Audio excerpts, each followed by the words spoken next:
Commander Thek'lon adjusted his optical sensors, letting out what humans might call a sigh, though his species, the Corvani, didn't actually breathe. The dining hall of Nexus Prime's Galactic Academy stretched before him like a monument to interspecies cooperation, or at least, that's what the brochures claimed. Honestly? It looked more like organized segregation with better lighting. The crystalline dome overhead filtered the light from 3 different suns, casting everything in that sickeningly cheerful rainbow glow that Academy architects seemed to love. Tables arranged in perfect geometric patterns hosted students from 47 different species, each group clustering with their own kind, like oil refusing to mix with water. As the Hegemony Intelligence Corps assigned observer fancy title for glorified babysitter, Thek'lon was here to monitor, analyze, and report on the Academy's cultural exchange initiatives. Translation: make sure nobody started a war during lunch. His mandibles clicked in what passed for amusement among his people.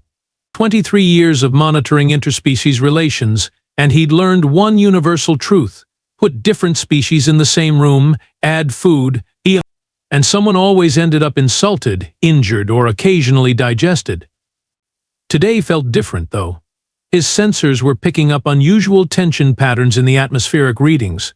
That's when Thek'lon spotted her. Maya Blackwood sat alone at table 47, methodically working through what appeared to be some kind of protein paste, though knowing human dietary preferences, it could have been anything from processed algae to actual meat. Disgusting creatures, really, with their omnivorous habits and complete lack of digestive specialization. She was small, even by human standards, which were already laughably tiny compared to most civilized species. Maybe 5.5 feet tall, with that peculiar brown pigmentation humans called skin and dark hair pulled back in what their species termed a ponytail. Her clothes were standard Academy issue, simple gray tunic and pants that did absolutely nothing to hide how utterly unremarkable she appeared. What struck Thek'lon as odd wasn't her appearance. Humans all looked more or less the same to his optical sensors, but her behavior. She ate with mechanical precision, each bite timed exactly 12 seconds apart. Her posture remained perfectly straight, shoulders square, feet flat on the floor. Most humans he'd observed were sloppier, more animated. They gesticulated wildly, made unnecessary noise, and generally acted like the primitive mammals they technically were. Maya Blackwood, however, sat with the kind of stillness that made Thek'lon's threat assessment protocols whisper warnings in the back of his processing centers.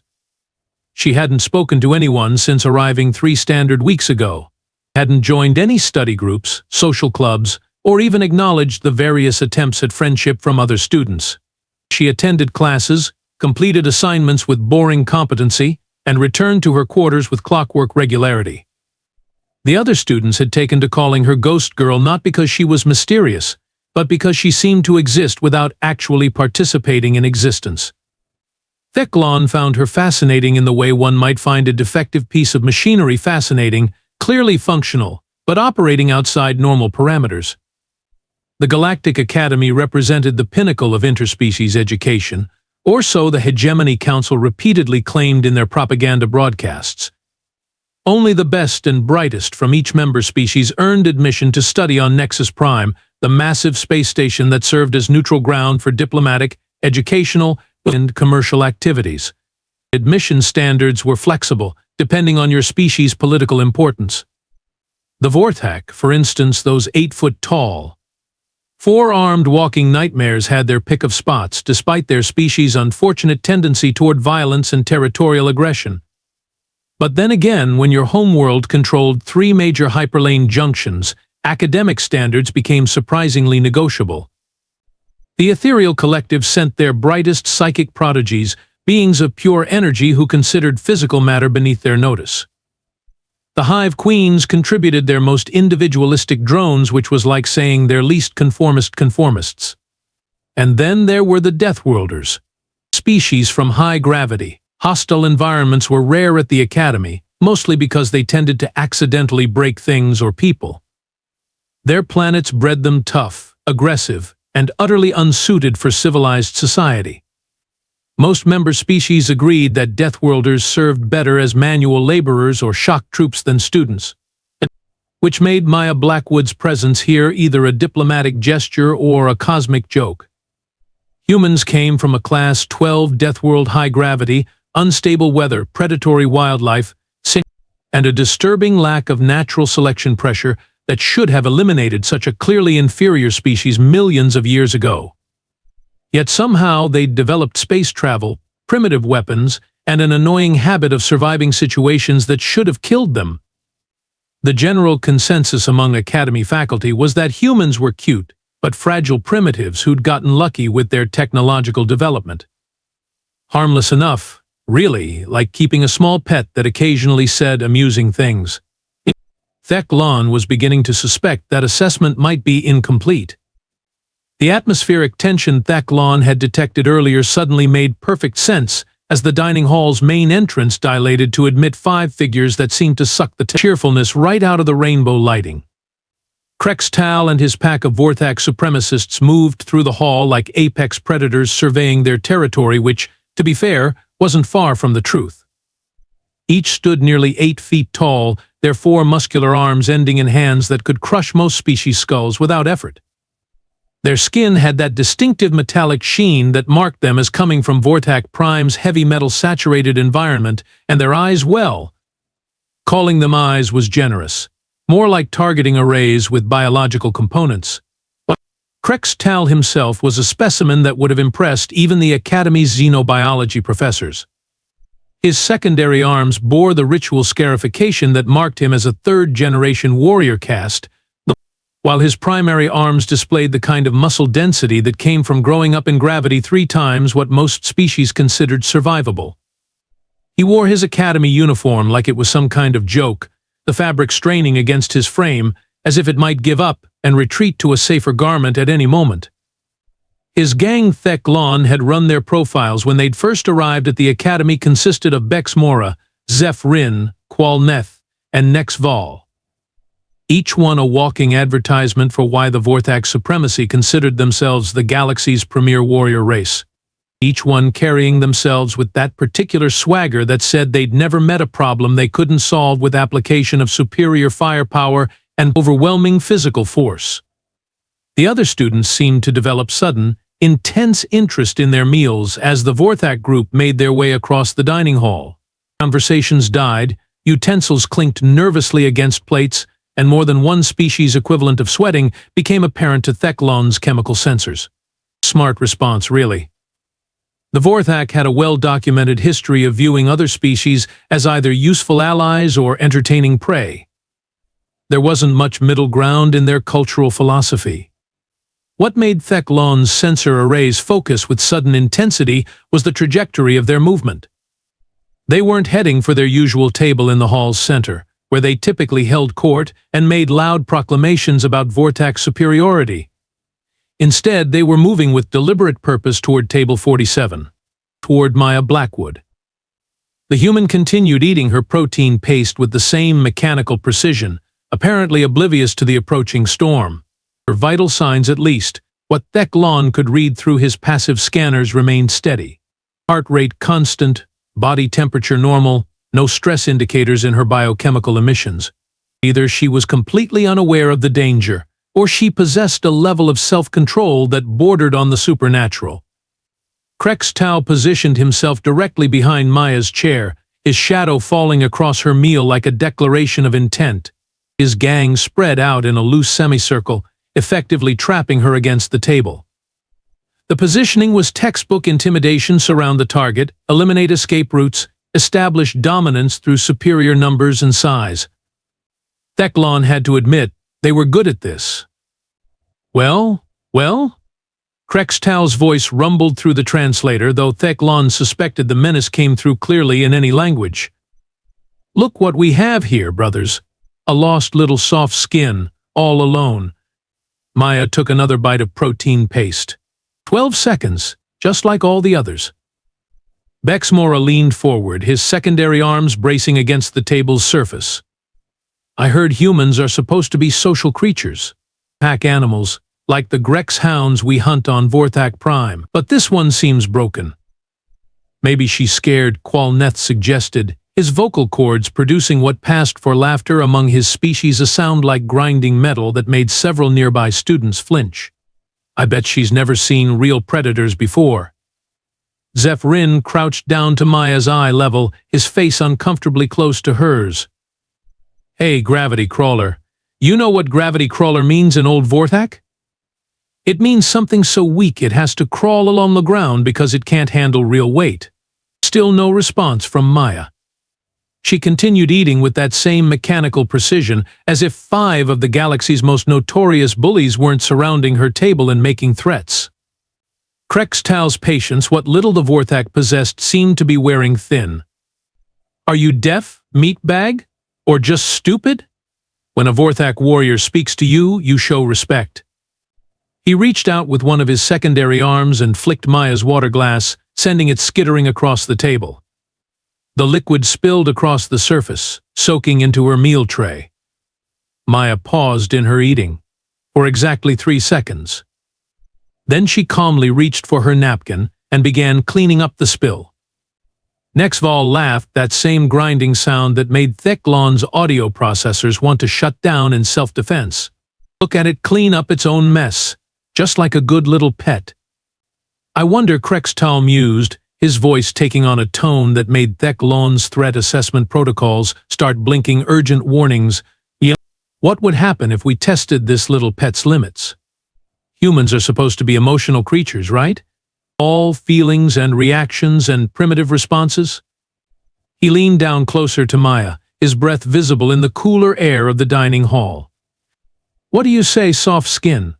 Want to show us what happens when a Deathworlder gets angry? Or are you as pathetic as the rest of your species?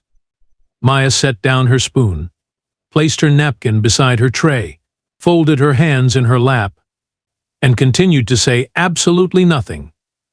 The silence stretched like a taut cable, and Thek'lon found himself holding his breath, metaphorically speaking, waiting for something to snap. The dining hall had gone dead quiet, that peculiar kind of silence that occurs when everyone knows something terrible is about to happen, but nobody wants to be the one to stop it. Thek'lon's sensors picked up elevated stress indicators from at least 30 different species. Heart rates climbing, body temperatures fluctuating, chemical signatures showing everything from fear to excitement to morbid curiosity. The ethereal collective students had gone completely still, their energy forms barely visible as they tried to avoid drawing attention. The Hive Queen drones were clustered together, their antennae twitching in agitation. A few of the more aggressive species, some young Thorian males, a pair of Keth siblings, seemed to be enjoying the show. Their biosignatures showed the kind of anticipation that came from watching someone else get hurt while knowing you were safely out of harm's way. The smarter students were quietly gathering their belongings and finding reasons to be elsewhere. Thek'lon noted with professional interest that the Alterian diplomat's daughter had already left, along with most of the Centauri exchange students. Survival instincts varied by species, but those who'd lasted long enough to make it to the academy generally knew when to remove themselves from dangerous situations. What fascinated Thek'lon most, though, were Maya's readings. His passive scanners were high-end hegemony military hardware designed to monitor biological functions from a distance without being detected. They could track heart rate, body temperature, stress hormones, neural activity patterns, and a dozen other indicators that revealed emotional and physical states. Maya Blackwood's readings were impossible. Heart rate, steady at 68 beats per minute. Body temperature, constant. Stress hormones, baseline. Neural activity, calm, focused, almost meditative. Either his equipment was malfunctioning, or the humans sitting calmly, while being threatened by 5 Vorthak warriors, possessed a level of self-control that defied biological explanation. Thek'lon was beginning to suspect his equipment was working just fine. Class-12's frustration was becoming palpable, literally. Thek'lon's chemical sensors were picking up the distinct pheromone signature that Vorthak released when their predatory instincts were being thwarted. It was the same smell that preceded most Vorthak violence, a biological warning system that had evolved to tell other species when they were about to become prey. The massive warrior straightened to his full height, his shadow completely engulfing Maya's small form. Then, with deliberate slowness, he began to circle her chair like a predator stalking wounded prey. "You know what I think?" Krextal's voice had dropped to what the Vorthak considered a whisper, which was still loud enough to be heard 3 tables away. "I think this little soft skin is broken. It's defective. Not even worth the effort to intimidate." He reached out with one secondary arm and flicked a piece of Maya's protein paste off her tray. It landed with a wet splat on the floor beside her chair. Maya continued eating what remained of her meal. Another spoonful, perfectly timed. Bexmora joined in, using his primary arm to knock over Maya's remaining utensils. They clattered to the floor, the sound echoing in the unnaturally quiet dining hall. "Oops," he said, not bothering to make it sound accidental. "Clumsy me." Krextal moved behind Maya's chair again, this time positioning himself so close that his legs were almost touching the back of her seat. Then, as if testing her reactions, he gave the chair a small bump with his knee. Maya's posture didn't change. She simply reached for her napkin again and continued her mechanical routine. The bump came again, harder this time, hard enough to jolt most species forward, to make them spill their food or lose their balance. Maya absorbed the impact like it was nothing more than a gentle breeze. Krextal's pheromone output spiked. Thek'lon's threat assessment protocols were now flashing warnings in 3 different colors, which in his experience usually meant someone was about to do something catastrophically stupid. Maybe she's not just broken, Qualneth suggested, his metallic laughter grating against Thek'lon's audio processors. Maybe she's already dead. Just a corpse that hasn't figured out it should fall over. The 3rd bump was hard enough to shift Maya's chair several inches forward. A normal being would have been thrown against the table, possibly injured. Maya simply adjusted her position and continued eating. Krextal's frustration finally boiled over into the kind of rage that made Vorthak famous throughout the galaxy for their violence. His 4 arms flexed, muscles bunching under his metallic skin, and Thek'lon's sensors detected the biochemical signature that preceded Vorthak Berserker episodes. This was about to get very, very bad. "You want to know what we do to prey animals on Vorthak Prime?" Krextal leaned down until his face was inches from Maya's ear, his voice dropping to a whisper that somehow managed to carry to every corner of the dining hall. "We start by breaking their legs, nice and slow, so they can't run. Then we break their arms so they can't fight back." Maya's spoon paused halfway to her mouth, for exactly 2 seconds. Then she resumed eating. Then Krextal continued, his voice taking on the kind of satisfaction that came from describing something he'd actually done before. "We play with them. See how long they last before they start begging. Humans are supposed to be good at begging, aren't they? All that emotional expression. All those tears and screams." Several students at nearby tables were quietly leaving now, their survival instincts finally overriding their curiosity. Thek'lon noted that even some of the more aggressive species were looking uncomfortable. There was intimidation, and then there was whatever this was becoming. "I'm thinking," Krextal said, his secondary arms beginning to reach toward Maya, "that maybe you need a demonstration. A little preview of what happens to soft skins who don't show proper respect to their betters." His hand, easily large enough to crush Maya's skull, moved toward her hair with deliberate slowness, not quite touching, but close enough that she could feel the heat radiating from his metallic skin. "What do you say, little prey animal? Ready to start screaming for me?" Maya set down her spoon, placed both hands flat on the table. And for the first time since the harassment had begun, she turned her head to look directly at Krextal.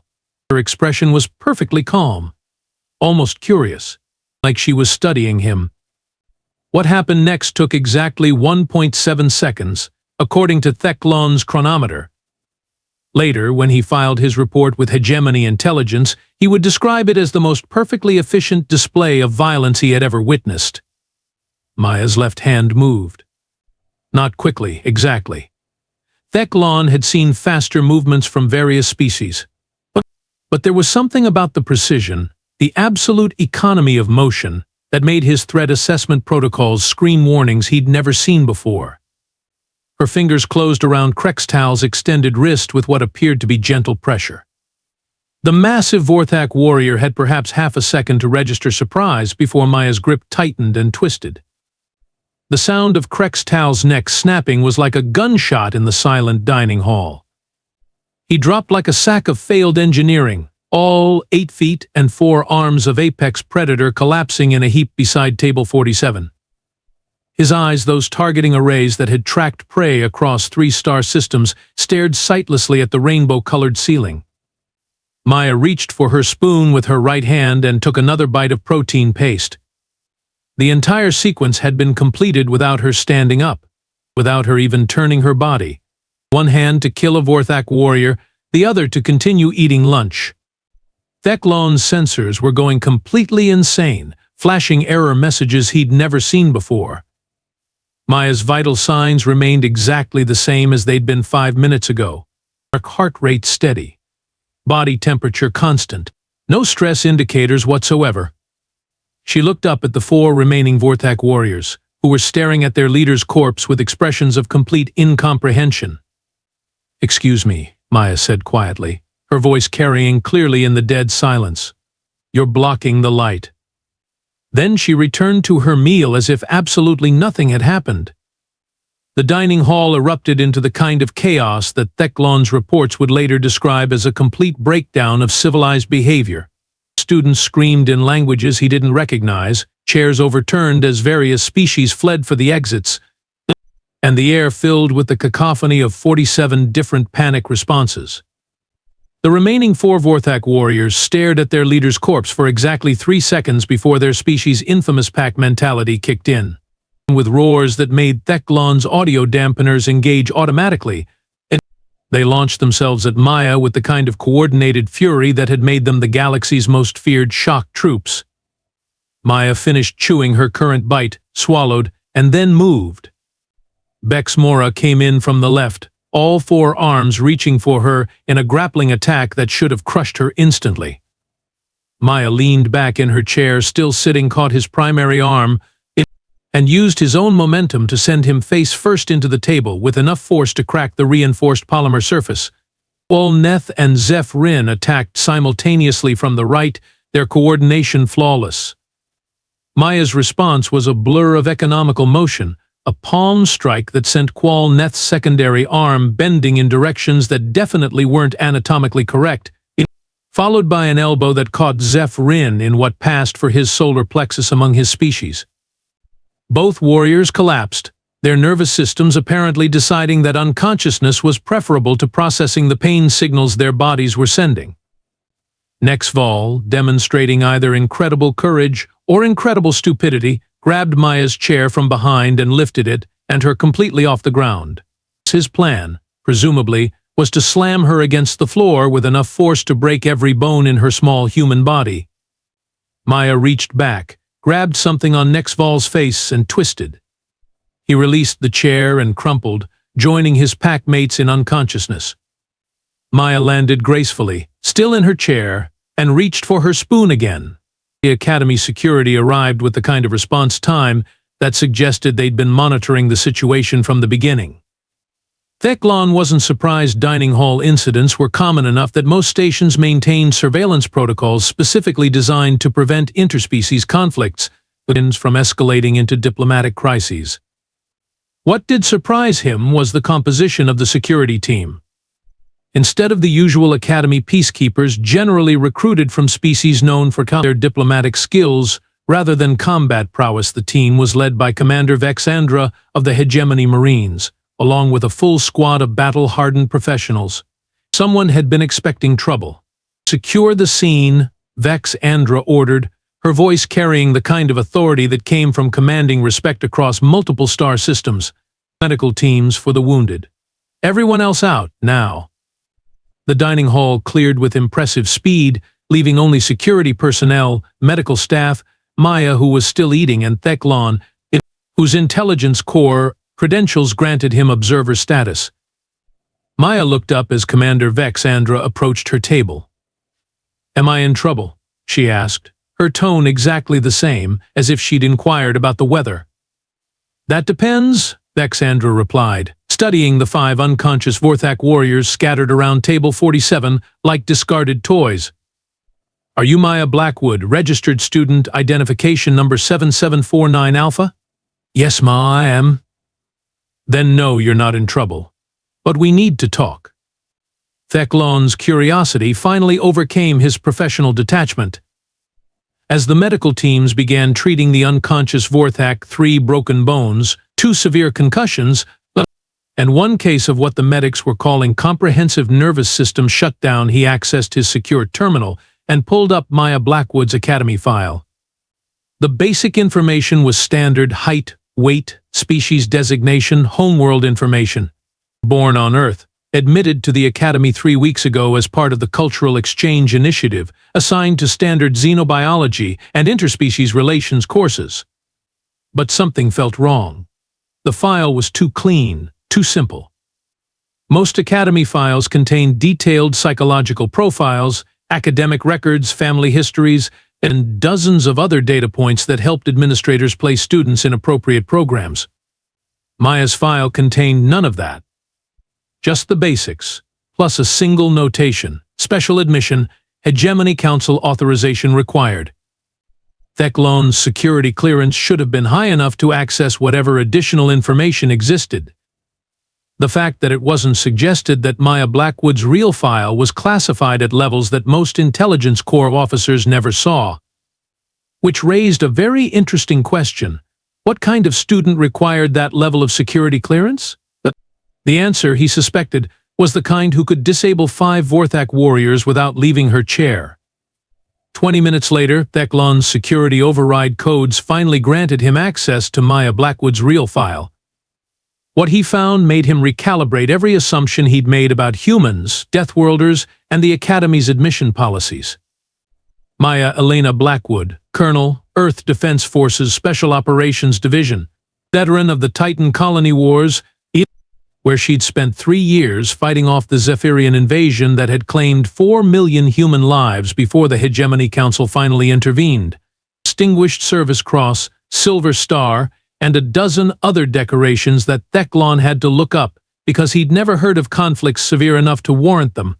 Her military record read like something from a tactical horror story. 47 confirmed kills in close-quarters combat, an expert in 17 different forms of hand-to-hand fighting. Psychological profile noted exceptional emotional control under extreme stress, and unusual ability to function normally while processing trauma. The real revelation came in the file's final section. Maya Blackwood wasn't at the academy as a student. She was here as a military observer, part of a classified Hegemony Council program designed to assess human military capabilities for potential integration into Council defense forces. The Cultural Exchange Initiative was a cover story. Maya was conducting her own intelligence operation, observing Academy security protocols and student behavior while pretending to be a harmless primitive from a backwater Deathworld. The cute, fragile, harmless human who'd been eating lunch while 5 Vorthak warriors threatened her was actually a decorated Special Forces officer who'd been analyzing the Academy's defenses for 3 weeks. Thek'lon looked across the dining hall at Maya, who was calmly answering Commander Vexandra's questions while medics loaded unconscious Vorthak warriors onto stretchers. The galaxy's assessment of humans as cute but fragile primitives was going to require some serious revision, it possibly starting with the word harmless.